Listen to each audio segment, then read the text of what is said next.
Hello प्यारे बच्चों, आज हम चतुर्भुजों को समझना जो हमने पहले समांतर चतुर्भुज के बारे में पढ़ा था। आज हम दूसरे चतुर्भुज के बारे में पढ़ेंगे।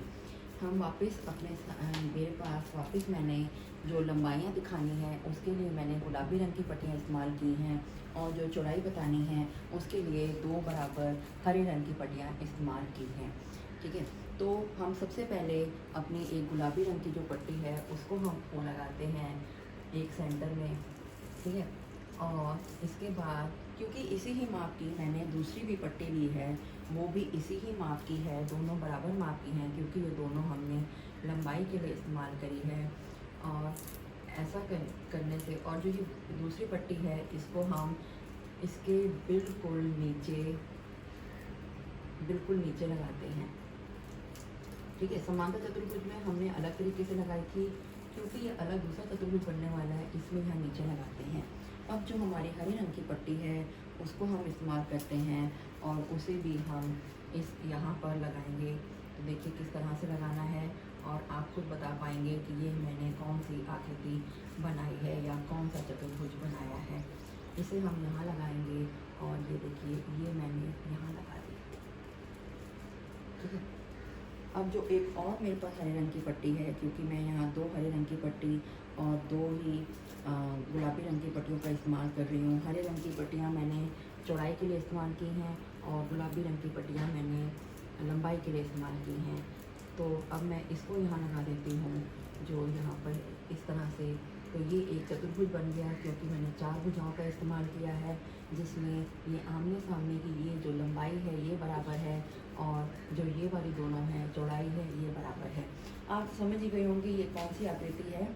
बिल्कुल ठीक कहा प्यारे बच्चों, ये एक आयत की आकृति है। तो हमने यहाँ पर एक आयत बनाया है, आयत की आकृति को बनाया है। यहाँ आयत में जैसे कि आप जानते ही हैं कि दो लंबाइयाँ होती हैं, वो दोनों बराबर होती हैं और जो 2 चौड़ाइयाँ होती हैं वह भी दोनों बराबर होती हैं। तो ये हमने एक आयत की आकृति बनाई है। आयत में ये हमारे पास लंबाई है, ये भी हमारे पास लंबाई है और ये हमारे पास चौड़ाई है और ये भी हमारे पास चौड़ाई है। ठीक है, और आयत की आकृति के अगर हम गुणधर्म की बात करें तो सबसे पहला गुणधर्म जो समांतर चतुर्भुज का होता है वही है कि आमने सामने की भुजाएं बराबर एवं समांतर होती हैं। ये आमने सामने की भुजाएं बराबर भी हैं और समांतर भी होती हैं। दूसरा गुणधर्म जो है आयत के समांतर चतुर्भुज वाला ही गुण है कि आमने सामने के कोण बराबर होते हैं, परंतु आयत के सभी कोण समकोण होते हैं। आयत में सभी कोण समकोण होते हैं। ये हमारा इसका दूसरा गुणधर्म है कि आयत के सभी कोण समकोण होते हैं। मतलब ये भी 90 डिग्री है, यहाँ पर ये भी 90 डिग्री है, ये भी 90 डिग्री है और ये भी 90 डिग्री है। आयत के सभी कोण समकोण होते हैं। अब हम इसके विकर्ण के बारे में पढ़ेंगे। तो देखिए सबसे पहले ये मैंने विकर्ण के लिए इस्तेमाल किया है, तो मैं यहाँ से लेकर यहाँ तक अगर एक पट्टी काट लूँ जिसको मैं विकर्ण के लिए इस्तेमाल करने वाली हूँ, और फिर मैं दूसरी पट्टी यहाँ से लेकर यहाँ तक इसको भी अगर मैं काट लूँ, तो हम देखेंगे कि इसके जो दोनों विकर्ण मैंने लिए हैं वे दोनों विकर्ण आप देख सकते हैं, ये दोनों विकर्ण जो मैंने नाप कर लिए हैं ये दोनों विकर्ण बराबर हैं, क्योंकि आयत में दोनों विकर्ण बराबर होते हैं। समांतर चतुर्भुज के विकर्ण बराबर नहीं होते हैं, लेकिन आयत के दोनों विकर्ण बराबर होते हैं। तो ये मैंने पहला एक यहाँ विकर्ण लगा दिया।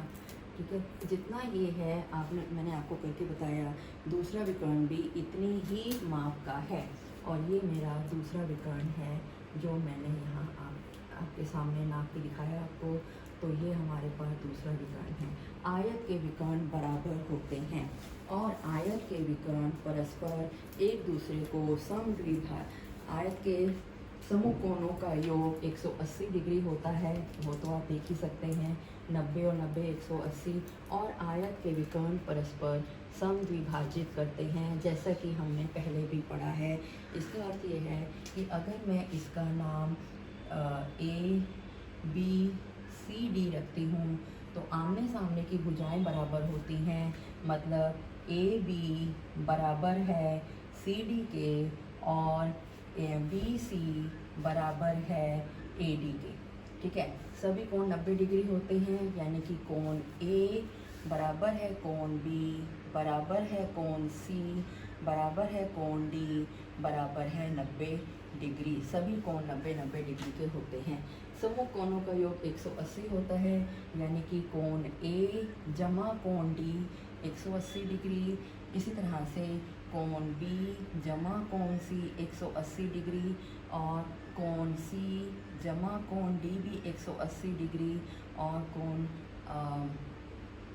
ए और डी, सी और डी, सी और बी एंड ए और बी भी 180 डिग्री ही होता है। इसका अर्थ ये है। विकर्ण परस्पर समद्विभाजित करते हैं। अगर ये जहाँ विकर्ण काट रहे हैं उसे मैं ओ ले लूँ तो इसका अर्थ ये है कि ए ओ बराबर है ओ सी के और ओ बी बराबर है ओ डी के। साथ ही साथ विकर्ण बराबर होते हैं, यानी कि ए सी और बी डी बराबर होते हैं। तो इस तरह से हमने एक आयत बनाई है। आयत के विकर्ण बराबर होते हैं, समद्विभाजित करते हैं, लंबाइयाँ बराबर होती हैं, चौड़ाइयाँ बराबर होती हैं और ये इसके गुणधर्म हैं।